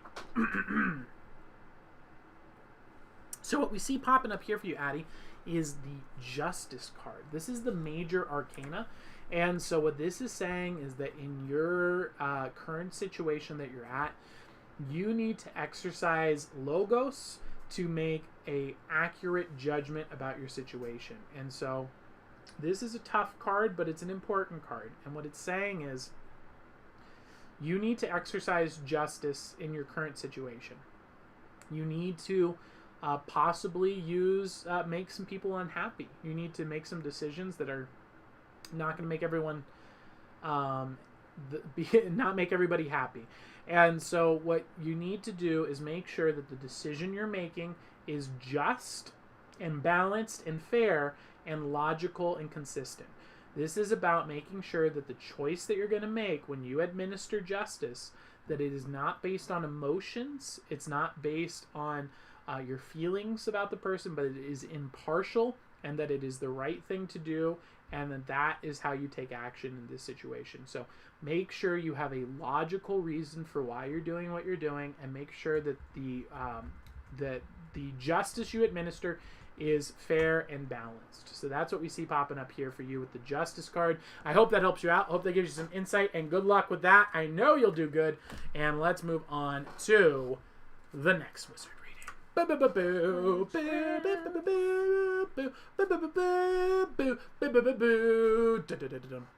You weren't expecting that remix, were you? Oh yeah, that reminds me. By the way, guys, I finished the saffron extract. I have finally completed it, and guys, it is amazing. It's like it is this might be the Philosopher's Stone. If you put metal in it, it turns gold. And if you, it supposedly cures, not cures, that's the wrong word. And don't take medical advice from wizards on the internet. And I'm only telling you what I've read from other people. That being said, helpful with depression and anxiety and vision and a lot of other cool stuff. So really awesome things here. And be careful with it, though. Don't start with this one on your first one. It is dangerous. So if you have too much, you can die. So don't start with this one. And make sure, if you're under 18, obviously have family and friends supervision, and so on and so forth. So make sure you guys are being safe there. But this stuff's really cool. I used it today. I got it in my little bottle here. It's been really awesome. We've been working on that for 40 days.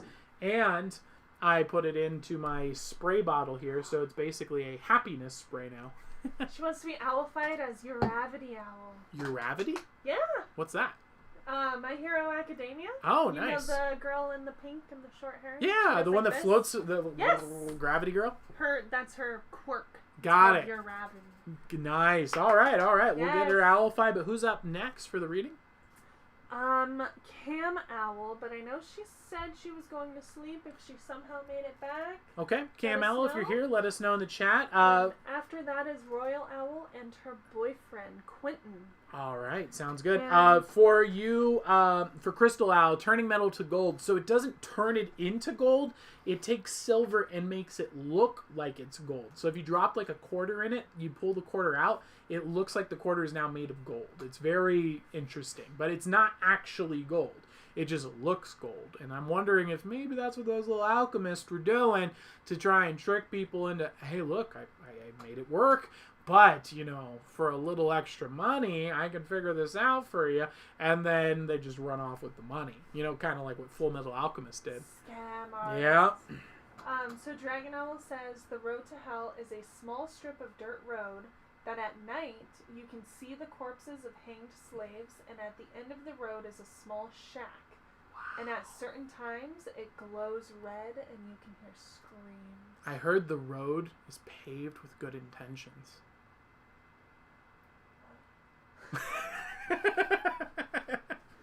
The road to hell is paved with good intention. Come on. Good one. That's so cool. I want some. Yeah, it's really awesome. Unfortunately, it's really expensive to make because saffron is the most expensive herb or spice in the world. It's actually worth more than its weight in gold. It's insane. But we've been working on it for a while, and I'm stoked. Who knows? All right, so we haven't seen anybody here. We haven't seen the Good night, Addie. Wait, does she want to be owlified? Addie, yeah, we got to get Addie owlified. So let's get her owlified, but who's up next? Let them know, and I will get Addie owlified. Here we go. Royal Owl is here for her reading. Here we go. Just going to make an energy ball here real quick. I'm going to try and make it yellow this time. Now, the point of this is to confuse you, and we're going to place that on the end of this wax here, Addie. And what did Addie want her owl name to be again? Uravity owl. Uravity owl. So, Addie, what I want you to realize here is that sometimes we can feel a little anxious. Anxiety can come up.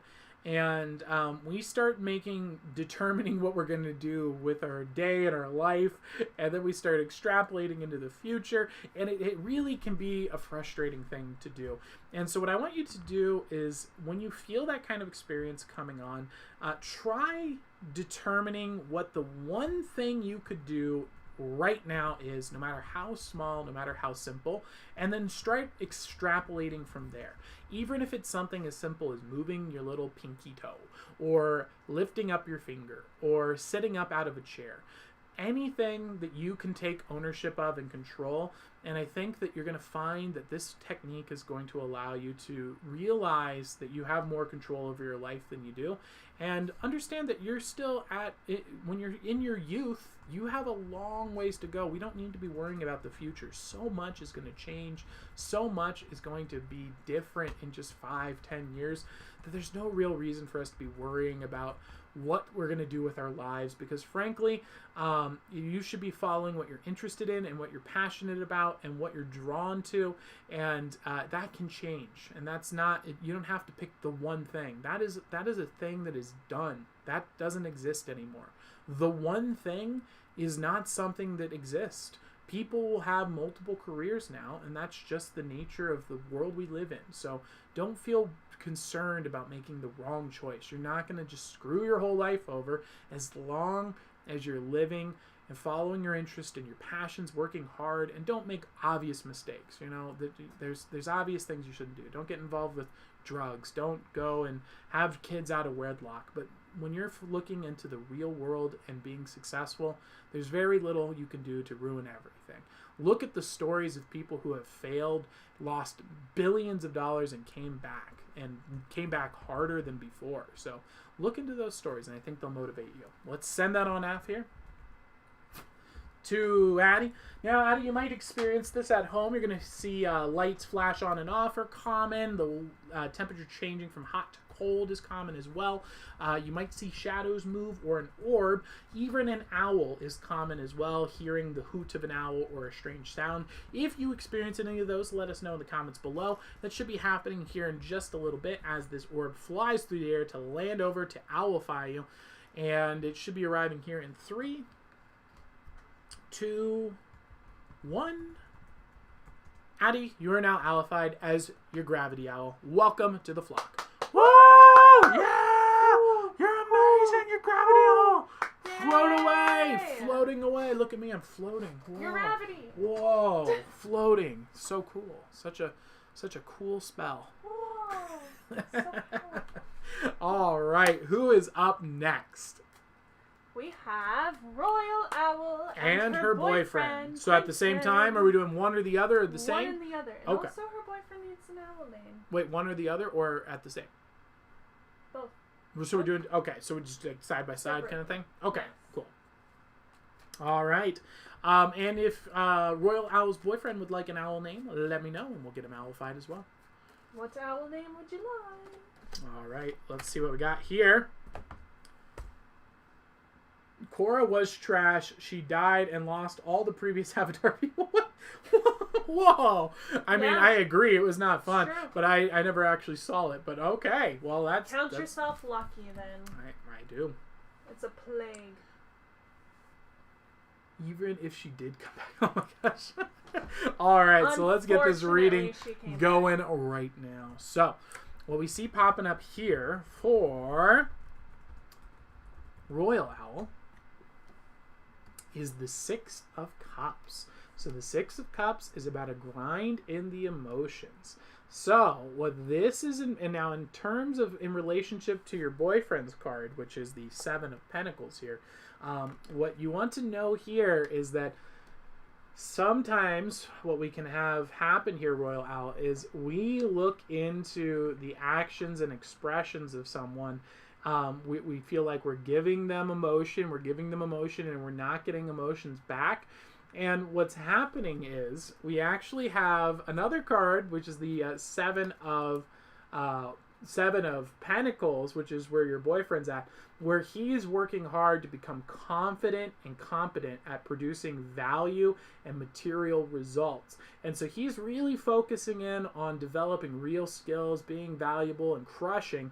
And if we're here trying to get emotions and we're trying to deliver emotional responses, sometimes we can misinterpret someone that's working hard as being angry and upset with us. And in reality, they're not. They're just focused on the things. So what I think the takeaway here is sometimes if you're experiencing this and worrying, is someone upset at me? Are they not happy? Just try communicating it clearly and directly. And that's actually shown right here where she gives the gift of the flower. And so what I would recommend trying is reaching out to him and just saying like, hey, how are you doing? Is everything all right? And I'm sure if you're clear in your communications, he'll let you know, yeah, I'm just busy working hard right now. And I think that's going to help you guys out a lot with what you're going, where you're at in life, and help your communication. So that is my reading there for you. I hope that helps you out, Royal Owl and Royal Owl's boyfriend. And if Royal Owl's boyfriend would like to get a owl name, let me know and we will owlify you. And we're going to move on to the next reading, which is Holly, but I think Holly left with Vodka Owl. Holly, if you have left, let us know in the comments below if you're still here. If not, we shall move forward into the next reading. To Tails Owl. Tails Owl, how are you doing, Tails? That is from the wonderful Salty Owl. Another family of fantastic owls. Yes, they are some of the best people on the internet. Let me tell you, you should check out Salty Tarot. If you're interested in that kind of stuff, tarot readings, check out their group because these guys are wonderful people from down under. Salty Owl is a legendary chef, and they have a wonderful group of families there. Speaking of which, I have something specific. If Tails Owl is still here, let me know, Tails Owl, if you're here. And if they are, then we're going to showcase something. If they're not, then we'll move on to the next. We'll move on to the next segment. Royal Owl says it's the opposites for them. Interesting. Oh, okay, that makes sense. All right. Also, just a heads up. If Salty Owl and Tails Owl are not here... Oh, they are. Never mind. Perfect. Okay, because I wanted you to make sure we put them to the top of the list because we have something that we want to take a look at here. First off, let me try and get this going here. Get the owl up. We got a submission. A great artist actually reached out to us and submitted some fantastic artwork here, and I wanted you to check it out, OPBs, and I wanted to share it with the audience here. So yeah, big time famous artist in my opinion, much better than anything I've seen in the LA art museums by a long shot. However, it is on Facebook, so bear with me here while I get it up and so on. Let me see if I can get this. Come on, where is it? There we go.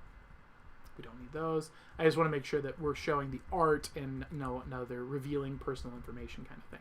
All right, so let's. You know what? I'm gonna actually.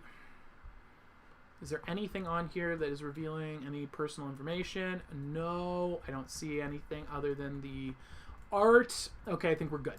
All right, cool. So this piece of art was submitted to us by a fantastic artist, and I wanted to share it with Salty Owl because I know he's a big fan of art. So check this out. This is pretty amazing, and I think you would like it as a fan of art as well. We got this picture sent to us right here from the one, the only, the legendary Tails Owl. Tails Owl made this for us, and it has deep, significant value. She actually has some archetypical wisdom that is in here. And Reese's made us one too, so I guess we're going to have another submission soon. So if you want to, we can show them again. So what she wrote here is, so she's got the owl, and that represents our owl, the Parliament of Owls. Oh my God. And then she also has the people here. So she's celebrating the owls and added the cross in here from the cross from our owl. So she's got the archetypical foundation of the cross, and it's being expressed in this beautiful piece that's the owl family coming together. And that's what this art means to me. But obviously she's the artist. She knows more about it than I do, but it's just absolutely wonderfully done. And honestly, this is so much better. I've been to the LA Art Museum. It is horrible compared to this. This blows everything out of the water. You could hang this up right in the LA Art Museum and it wouldn't just be blend in, it would stand out. This is much better done. It is so good. What do you think, O'Peeves? What is your artistic impression here? I love it. You love it? I love it too. It's so nice. So thank you so much, Dale's Owl, for sending that through. And I just got a message from Twilight Owl, and she mentioned another piece of art was made. But let's see. We can do that now, or we can look at it on Mondays.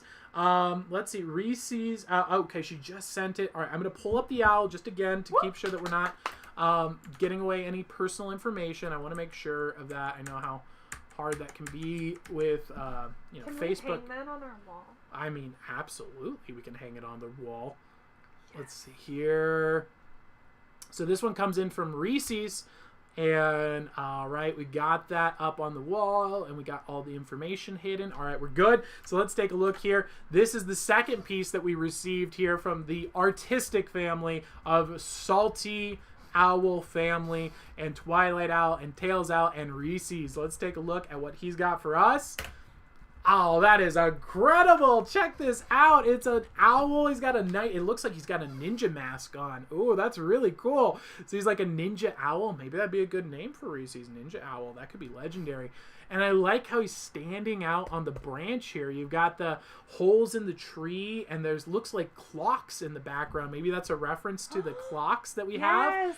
And, ooh, what is this off on the side? We see this beautiful split face of what kind of looks almost like a bear, and then it's got its shadow element here coming through. That's so cool. Very deep. And oh, wait, hold on. I'm interpreting the art right now. That is a second owl. That's what it is. I wasn't looking at it from this perspective. If you turn to your side, it's a green owl. That is so cool. Oh my gosh, what I was seeing in my head here is if you look at it from this perspective, at first it looks like the head of a bear, that green part, and then this white part almost looks like the spirit animal kind of incorporated.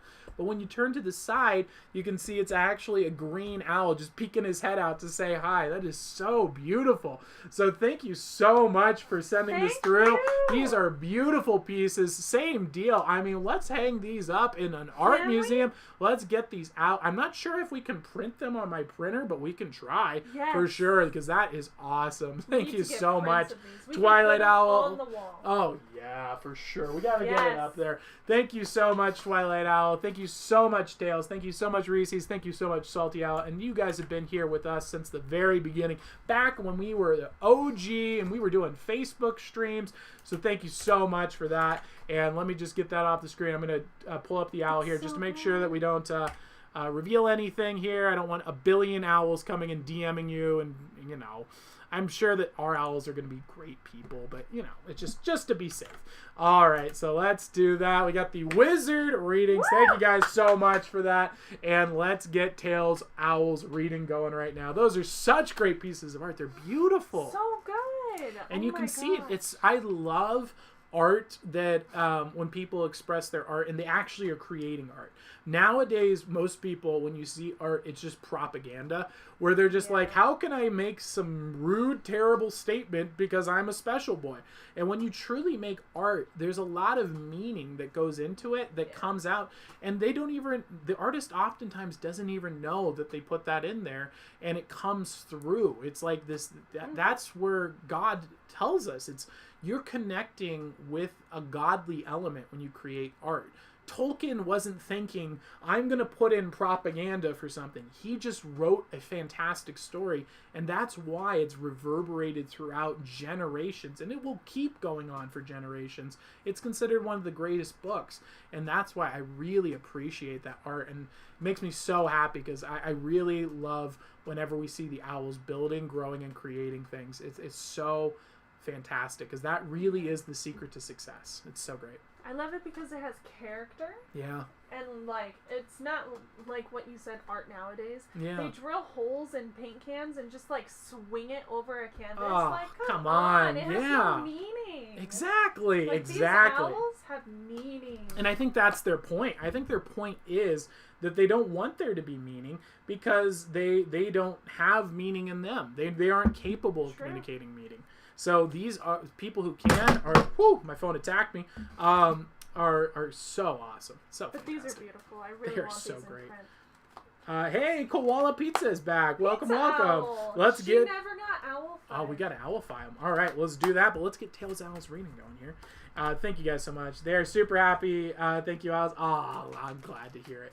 Let's get that reading here for Tails. Ooh, very nice. All right, so Tails Owl.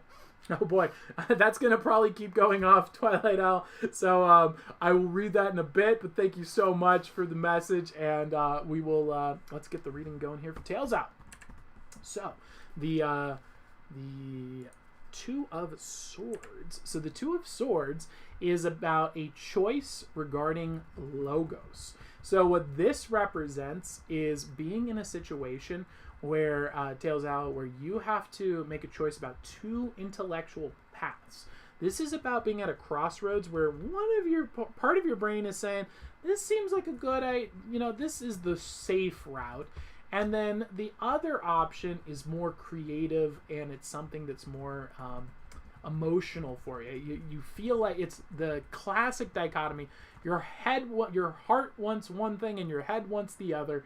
And so what I would recommend doing is, rather than worrying about this crossroad and saying, which one should I do first, just pick one and then move forward on it, because you have so much time. There's so much to do in this world. There's no reason to be worrying about which one am I going to choose. Just pick the one that you feel most drawn to, explore it, and you know what? If it's not fun, if you don't like it, that's fine. You can just stop doing it and you can go do the other one. So that would be my recommendation here, is when you're at this kind of crossroad, an intellectual crossroad, just pick one and stick with it. And if you can't pick one, then go with Trial and Death of Socrates by by Aristotle, or Trial and Death of Socrates by Plato. That's always a fantastic recommendation. And Meditations for Marcus Aurelius is really fantastic as well. So those would be two books. And Twilight Owl, if you guys don't have access to those, let me know, because we can make something happen there. So let me know in the DMs later, and we will we'll figure out some stuff. So thank you guys so much for getting a reading, and thank you, Tails. Let me know if that was accurate for you, and we're gonna go on to the next reading. I forgot to mention this because Yes. I was so excited about the art. But she wanted insight on her school year. Oh, If it's not too late. Okay. Sorry. Well, actually, no, that's not. That actually just got ties in really directly with this. So if she's looking for insight on her school years, so this is probably in regards to if you're learning two different things and you're gaining knowledge on those two things, you might be drawn to one or the other. And so what I would suggest here is, especially if you're thinking like, what's my future major gonna be, or what should I write a project on? Who should I select for an author to write about? If you're at a dichotomy, I would just pick one. Pick the one that you're drawn to, that your heart is guiding you towards.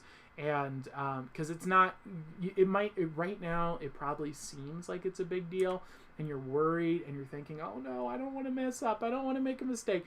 And what you're going to realize is that this isn't as big a deal as you think, and you're going to pick it, and you're going to be able to do it, and you're going to do a great job and be able to move on and go to the next one and the next one. There's a lot of opportunities ahead. So very similar, but that's just to add that specificity there for you, Tails Owl.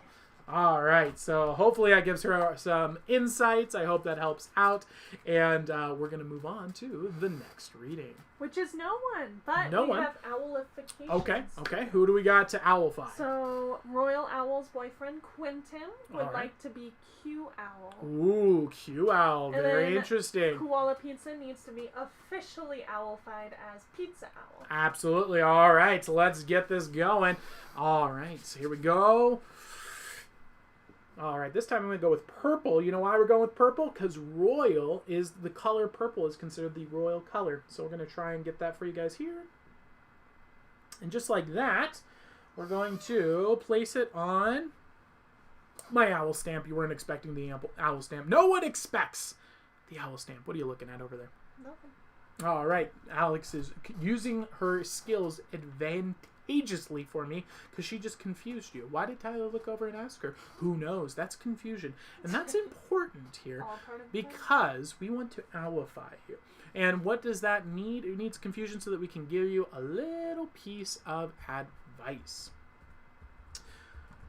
What you want to understand here is that sometimes we have a lot of questions. There's a lot of times that we run into this world where we feel like we get this twinge of skepticism. And this is something that's being pushed on us nowadays to try and make us feel insecure and also at the same time appeal to our intellect. And so what I would recommend for you, future Q Owl here, is that let's try our best to not fall into the trap of pseudo-skepticism. Let's not fall for these tricks where they say, oh, we already know all the answers. We got everything figured out. Just trust us. And we understand. Because frankly, they don't. And there's nothing wrong with having the mind that is open to truth and to real life experience and to see for yourself. And having that adventurer mindset, I think, is going to really help you in your life. And I see that you have that, and I know that there are forces at play in this world that want to stop people from having that. So stick with it, and I think you're going to see a lot of success. So let's take that and shoot it on up. We're going to go flying through the air. You might experience some strange phenomenon here. You might see a owl or hear an owl hoot. You might hear, per se, flashing lights. You could see the temperature change, hot or cold. These are all common phenomenon. If they do happen, let us know in the chat. If they don't, that's perfectly fine. It doesn't mean that it did not work for you. You will still be owlified, of course. And it should be arriving here in just a bit, in about 3, 2, oh wait, hold on, I missed. There we go. 2, 1. There we are. Welcome, Q Owl, to the flock. Woo! Q Owl, you're crushing! Yeah, you're a legend, Q Owl. Woo! All right, and then we have Pizza Owl up next. Sweet. Let's get future Pizza Owl. Also known as Koala Pizza. Koala Pizza, let us begin by making a triangle. You know why? Because pizzas are triangles. That's right. You weren't expecting it. You thought it was Illuminati, and it is, because pizza, fun fact, confirmed Illuminati. Think about it. It's a circle, and they're triangles. It's the call to the Philosopher's Stone. Can you find any reason that's not true? Probably. That being said, we have tried to confuse you here by saying crazy nonsense that people tell us all the time in the chat section of TikTok. That being said, what I want you to realize here is that Koala Pizza Owl, perfection can sometimes be a burden. If we look at everything we do with the eye of perfection, which, by the way, is a divine trait, that is a reflection of your being built in the image of God, is the ability to look at things from a perfection standpoint. We are going to constantly be in a position where we feel insecure and that we're letting ourselves down. So while, yes, we can always look at what we're doing and say, wow, this could be better, and that's a great quality to have, we need to make sure that that is tempered off with the knowledge that we still need to operate in the world. There is a trade-off that has to occur between perfection and action. And we do not want to find ourselves caught up in a situation where we are failing to comprehend and understand the necessity to take action when things aren't perfect, because if we don't, then we'll never do anything in this world, because we're never going to be truly perfect until we are able to get to heaven. That is not a goal that could ever be achieved, and it probably won't be achieved in heaven either. So let's just try and see if we can go and accept that situation and then move forward with our best foot forward and see where that goes. It's not the end of the world. People may judge you, people might put what you say down, but that doesn't matter. What matters is that you're taking action and operating in the real world. Let's go ahead and send this on off here to Pizza Owl. Should be flying on over there. And, sorry, Koala Pizza. You're not Pizza Owl yet. You have not earned that right. But soon, very soon, you might experience some strange phenomenon. Perhaps the smell of pizza. That would be really weird, right? Or koala. No, not the smell of koalas. They sound like they would smell very bad. All right, but let's more likely you'll see flashing lights, the temperature changing, an owl sound, a hoot, a noise, a bang, things of those natures. It should be arriving here soon. I get the impression Pizza Owl is pretty far away from us, though. This is going far. Wow. All right. There we go. All right, there we go. All right, I think we're getting close. All right, should be arriving here soon. There we go. 3, 2, 1. Koala Pizza, you are now owlified as Pizza Owl. Welcome to the flock. Woo! You're crushing! Yeah! You're a legend! Woo! You're amazing!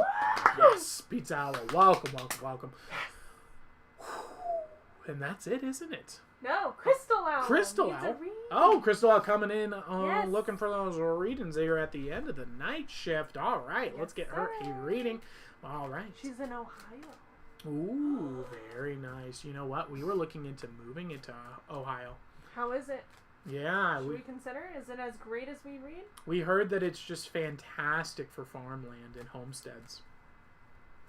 What's your favorite evolution? OPB's got those memorized. My favorite Eevee is the standard Eevee. I like the brown Eevee. I think it's the cutest of the Eevees.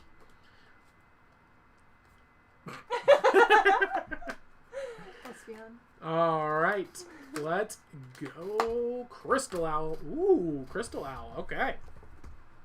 So we see popping up here is the Hanged Man. So the Hanged Man is a major arcana card. So what this is representing is right now is a time to do a thought process here. And so what you want to do is set aside a day, whatever your average day is, and then as you do different various actions throughout the day, simply ask yourself, what would happen if I did everything the opposite? And so you could go and say, when you wake up in the morning, you could say, well, what would happen if I had woken up later or earlier, depending on your situation? And what would happen if I, maybe you drink a coffee in the morning? What would happen if I didn't drink coffee in the morning? And so go through this process throughout the day, asking yourself this question for one day. And what you're going to find is the majority of what you do, it doesn't make sense to completely reverse, but you might actually gain a lot of insight about your day and find a few habits that might be better if you switch them for something else. And so go through this process and you will uncover quite a few things that can really change your life and make it better. And so that's what the Hangman is all about, is going through that inversion process. And so that would be my recommendation there for you, Crystal Owl. I hope that helps you out and gives you some insights. And with that, we're going to move on to, is there anyone else for a reading? No. Well, then that is the end of the readings. We got any questions, any owlifying, anything that we need to address? No. I know Just we need talking about evolutions, one of my favorite talking about subjects. evolutions. All right. Well, let me drop the Discord one more time in here for you guys, just in case you missed it in the early stages. And we'll drop that. Now that we're at the end of the show, I should be able to also pin it. Thank you. I'm going to try that. You should, Crystal Owl. It will definitely be a very insightful experience for you. Let's pin that. Boom. Discord is in the chat now. I've pinned it to the top. So if you guys want to join the Discord, it will be at the top until we end the stream. Usually we run for about 5 minutes afterwards with the outro.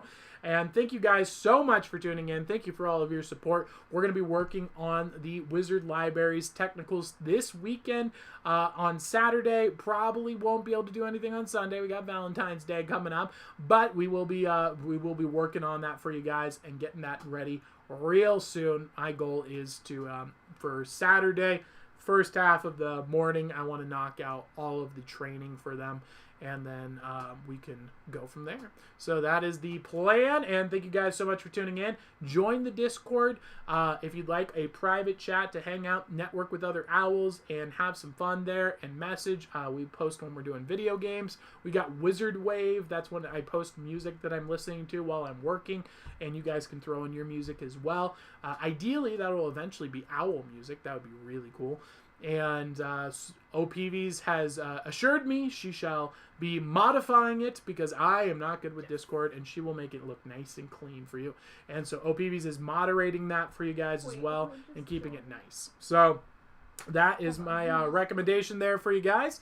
Also, when you were telling me everything before I was owlified, it scared me because I'm an insecure person, plus I am a perfectionist. Yeah, it's pretty crazy, isn't it, Pizza Owl? It's almost like I'm a wizard or something. I'm pretty good at this. What's up? Dr. Big Dog. Dr. Big Dog. Woo! Is he in chat? Dr. Big Dog, are you in chat? Big Let us Dog. know. Let me know in the comments below.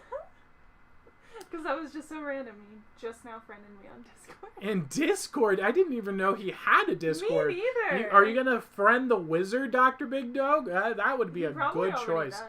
That would be a Already good did, choice. You just don't know how That's to true. operate That's true. it. I don't know how to work Discord at all. If there's one thing Tyler is a boomer at, it's Discord. It's true. I just never have taken the time to learn anything about it. Which, you know what, is the boomer approach. So I should fix that. I will try and learn how to use it because I refuse to accept my boomer tendencies and where it's, well, this is new technology. I don't need to learn it.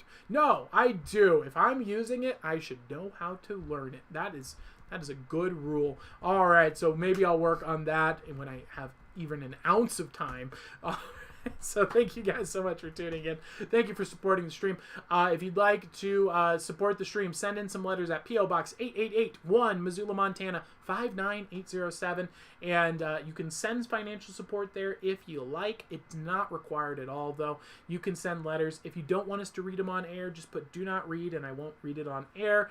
If you send those in as well, we'll be sending letters to the people who have sent us letters in the near future. So I highly recommend jumping on that and definitely support at paypal.me/askawizard. If you're one of them new folks who uses that technology, I ain't a fan of that stuff. All right, guys, thank you so much for tuning in. Thank you for the support. I'll see you guys all on Monday. Have a happy Valentine's Day. Celebrate with the ones you love and care. It does not. Remember what C.S. Lewis taught us, guys. Love is not just about romantic love. There's the love for your friends. There's the love that you have for other people, the agape love. There is the friend love you have for romantic partners, and there's the love that you have for your families and general love. So you can celebrate love however you want on Valentine's Day. It does not have to be about romance. Go out there and crush and have a good evening. I'll see you on Monday. Same place, same time, Monday through Friday, 8 p.m. Pacific Coast time. Talk to you all later. Peace.